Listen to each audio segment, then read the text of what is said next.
السلام عليكم.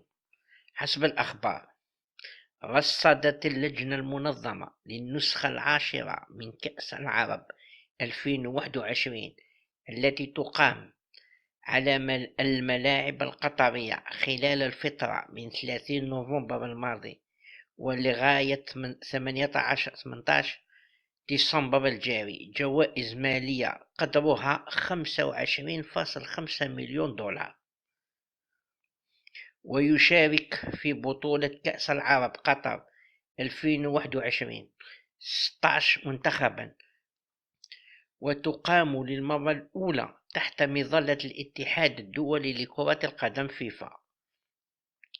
وتعد هذه النسخة بروفة مصغرة لكأس العالم التي من المقرر أن تستضيفها قطر 2022. وفيما يلي قيمة الجوائز المالية لبطولة كأس العرب 2021: